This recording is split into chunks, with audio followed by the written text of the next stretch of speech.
አንቲ ውእቱ መሶበ ወርቅ ንጹሕ እንተ እስቴታ የሥላሴ ሶስትነት በሶስት ነገር ነው። የመጀመሪያው የአካል ሶስትነት አብ ወልድ መንፈስ ቅዱስ በአካል ስንት ናቸው ማለት ነው? ሶስት ናቸው። አካል ስንል እዚህ ጋር ማወቅ ያለብን ነገር አለ። ብዙ ጊዜ አካልን እኛ የምናውቀው ቁሳዊ አካል ነው የምናውቀው። አካል ሁለት አካል አለ። እንደ አካል ስናወራ አንደኛው ቁሳዊ አካል ነው። ቁሳዊ አካል ማለት የሚታይ፣ የሚጨበጥ፣ የሚዳሰስ የተወሰነ ማለታችን ነው። ቦታ የሚይዝ የሚለውን ቃል። መንፈሳዊ አካል ስንል ደግሞ የማይታይ፣ የማይጨበጥ፣ የማይዳሰስ፣ የማይወሰን ቁሳዊ አካል ታውቁታላችሁ፣ በሳይንሱም ተምራችሁታል። እንስሳትን መውሰድ ትችላላችሁ፣ አራዊትን፣ እጽዋትን፣ እንደዚህ የመሳሰሉትን የሚጨበጡ፣ የሚዳሰሱ፣ የሚታዩ ስለሆኑ እሱን አካል እንለዋለን። መንፈሳዊ አካል ግን የማይታይ፣ የማይጨበጥ፣ የማይዳሰስ የሚል ይይዛል። ከምስጢረ ሥላሴ አንጻር ደግሞ ስንመለከተው የማይወሰን የሚል እንጨምርበታለን። ለምሳሌ ነፋስ ረቂቅ ነው። ይታያል? አይታይም። ይዳሰሳል? አይዳሰስም። ይጨበጣል? አይጨበጥም። አካል አለው? አዎ አለው። አካሉ ምንድነው? መንፈሳዊ። መንፈሳዊ ማለት ረቂቅ ማለት ነው። በዮሐንስ ወንጌል ምዕራፍ 3 ላይ እስመ መንፈስ ሀበ ፈቀደ ይነፍስ ወቃሎት ሰም ወይተአምር ማህበ ይመጽእ ወሀበ ይሐውር።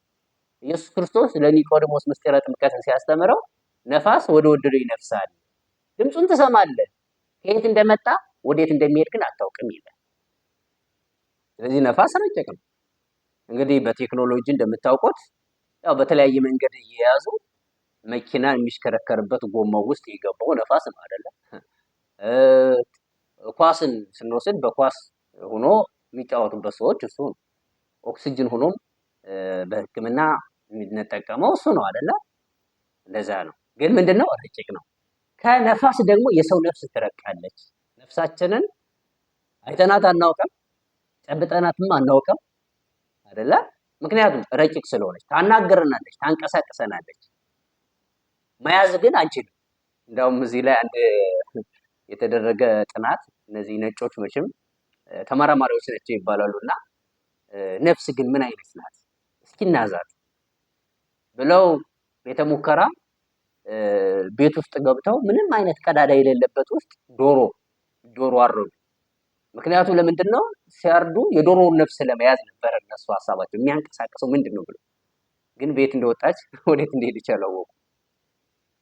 ረቂቅ ናት። እንደዚህ ሰው ሲሞት ነፍሱን ማየት አንችልም። ስትወጣ ወዴት ሄደች አናውቅም።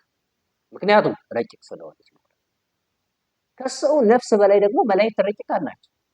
መላእክት ከርቀታቸው የተነሳ አንዱ መልአክ በአንዱ መልአክ ላይ አልፎ ይሄዳል ይላል መጽሐፍ። ከሰማይ ሲወርዱ ሰማይ ቀደው ነው የሚወርዱት እንዴ? አይደለም። ረቂቃን ስለሆኑ በር መስኮት የሚያስፈልጋቸው አይደል? ቤቱን ዘግቶ በተቀመጠበት ውስጥ መላእክት መገኘት ይችላል። ለምን? ረቂቅ ስለሆኑ።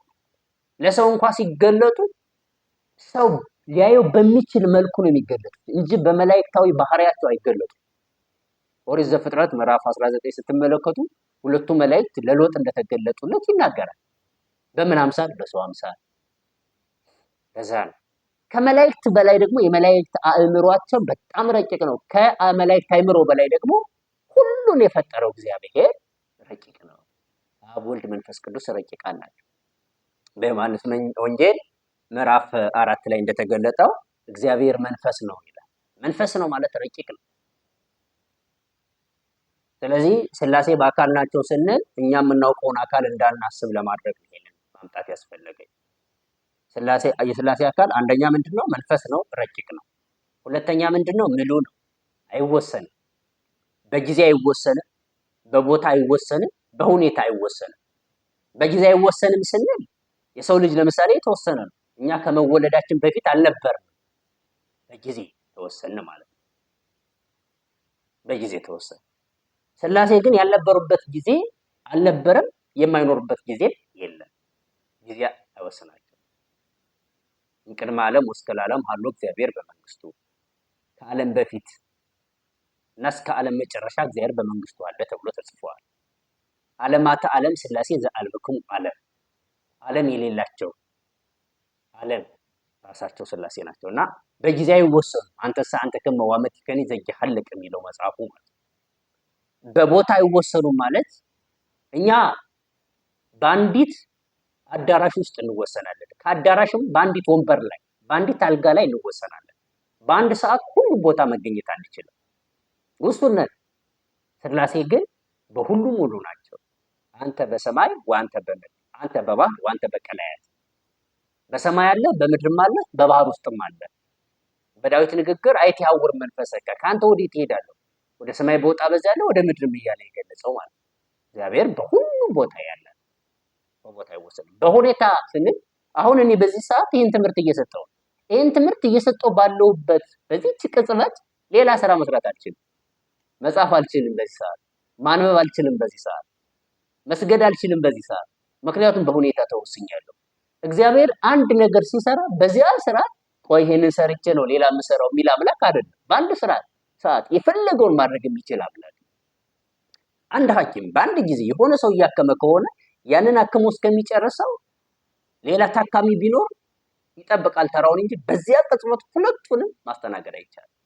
እግዚአብሔር እንደዚህ አይደለም። ስለዚህ ምስጢረ ሥላሴ ላይ አካለ ሥላሴን ስንነጋገር መንፈሳዊ ረቂቅ ማለት ነው። የማይወሰን ምሉ በምን በጊዜ በቦታና በሁኔታ የማይወሰን አካል መሆኑን ማወቅ ይኖርብናል። ምስጢረ ሥላሴ አካል ላይ ሥላሴ በአካል ሶስት ናቸው ስንል አካል ላይ ሶስት ነገር እናያለን። አንደኛው ገጽ፣ ሁለተኛው መልክ፣ ሶስተኛው አካል የሚለውን ቃል። ገጽ ማለት የግዕዝ ቃል ሲሆን መለያ ማለት ነው። ገጸ ወለየ፣ ገጽ መለያ። ለምሳሌ አንድን ሰው ከሌላ ሰው የምንለይበት ምኑ ነው ከተባለ ከዚህ ከደረቱ በላይ ያለው። ለዚያ ነው መታወቂያ ስንነሳ የመታወቂያ ፎቶ ከደረታችን በላይ ነው የምንነሳው። ከደረታችን በታች ብንሆን ግን ማን እንደሆነ አንታወቅም። አንድ ሰው ከአንገቱ በላይ ሸፍነን ይሄ ማን ነው ብንል ማወቅ አንችልም። ስለዚህ መለያ ገጽ የሚለው ነው። አሁን ምስጢረ ሥላሴ ላይ ስንመጣ ለአብ ፍጹም ገጽ አለው፣ ለወልድም ፍጹም ገጽ አለው፣ ለመንፈስ ቅዱስም ፍጹም ገጽ አለው እንላለን። ምን እያለ ነው? ለአብ የራሱ የሆነ መለያ አለው፣ የወልድም የራሱ የሆነ መለያ አለው፣ የመንፈስ ቅዱስም የራሱ የሆነ መለያ አለው ማለታችን። መልክ የሚለው ብዙ ሰው መልክ ምንድን ነው ሲባል ከከለር ጋር ያያይዘዋል። መልክ ማለት ከለር ማለት አለ። እስኪ ምናልባት ይሄን ትምህርት እየተከታተላችሁ ያላችሁ ሰዎች ኮሜንት ላይ መልክ ምንድን ነው ጻፉ እስኪ። እኔ የምሰጠውን መልስ ከመስማታችሁ በፊት የእናንተን ቅድመ ትምህርት ያላችሁን እውቀት ጻፉ። እንደምጽፉ ተስፋ አደርጋለሁ። መልክ ማለት ከለር ማለት አይደለም። ከለር አይደለም። መልከ መልካም ስንል ምን አይነት ከለር ነው እያለ ነው። ለምሳሌ ከለር ጋር የምናገናኘው ከሆነ ጥቁር የሆነ ግን መልከ መልካም ሰው አለ። ጥቁር የሆነ ደግሞ መልከ ክፉ የምንለው መልከ መልካም ያልሆነ አለ አይደለ? አዎ። ነጭ የሆነ መልከ ክፉ የምንለው አለ። ነጭ ሆኖ ደግሞ መልከ መልካም የሚባል አለ። ስለዚህ ጉዳዩ የከለር አይደለም ማለት። ታዲያ ምንድን ነው መልክ? ሁለት ነገር ላስታውሳችሁ። መልክአ ማርያም ጸሎት ላይ ምንድን ነው መልክ የተባለ ሲዘረዝር፣ መልክአ ኢየሱስ ላይ ምንድን ነው መልክአ ኢየሱስ የተባለ ዝርዝሩ ምን ይላል? እሱን በደንብ በማስተዋል የምትጸልዩ ከሆነ ታውቁታላችሁ። መልክ ማለት የአካል ክፍሎች እያንዳንዳቸውን የሚገልጽ ነው። የአካል ክፍል እያንዳንዱ ክፍል ምን ይባላል? መልክ ይባላል። መልክአ ማርያም ላይ የሚጀምረው ሰላም ለዝክረ ስምኪ ብሎ ስሟን ይጀምራል። የእመቤታችን ስም ከዛ ይቀጥልና ለስዕርተ ርእስኪ፣ ስዕርት ማለት ፀጉር ማለት ፀጉሯን ያነሳል። ስለዚህ ፀጉር አንድ የመልክ ክፍል ነው ማለት። ከዛ ቀጥሎ ለርእስኪ ራሷን ያነሳል። ከዛ ስለ ገጽኪ ፊቷን፣ ከዛ እያለ አይኗን ያነሳል፣ ቅንድቧን ያነሳል፣ ጆሮዋን ያነሳል፣ አፍንጫዋን ያነሳል፣ ጥርሷን ያነሳል፣ ከንፈሮቿን ያነሳል እያለ አንገትን እያለ ይወርዳል። ስለዚህ መልክ የሚባለው እያንዳንዱ የአካል ክፍል የየብቻው ነው ማለት ነው።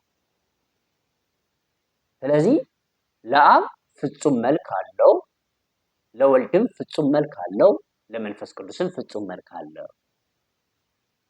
ይሄንንም በመጽሐፍ ቅዱስ እናገኘዋለን። ኦሪት ዘፍጥረት ምዕራፍ 1 ቁጥር 26 ላይ እግዚአብሔርም አለ ሰውን በመልካችን እንደ ምሳሌያችን እንፍጠር ይላል። ስለዚህ ሰውን እግዚአብሔር ባሪያውና በአምሳሉ የፈጠረው ማለት ነው። መልኩ ማንን ይመስላል? ሰውን ይመስላል። ሰው ደግሞ ማንን ይመስላል? እግዚአብሔርን ይመስላል። መልክ የሚለው ቃል ይሄንን ያሳያል። አካል ማለት ደግሞ የገጽ የመልክ ድምር ውጤት ነው። ከራስ ጠጉር እስከ እግር ጥፍር ያለው በአንድ ላይ ሲጠራ አካል ይባላል።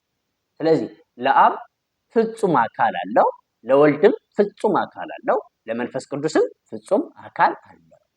ይሄ አካል መንፈሳዊ ረቂቅ ነው። ይሄ አካል የማይወሰን ነው። በምን አይወሰንም?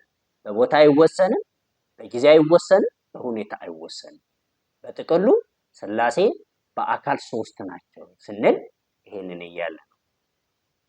እሱ የማርያም ነው ይሉኛል፣ ማን ነገራቸው አውቀውኛል።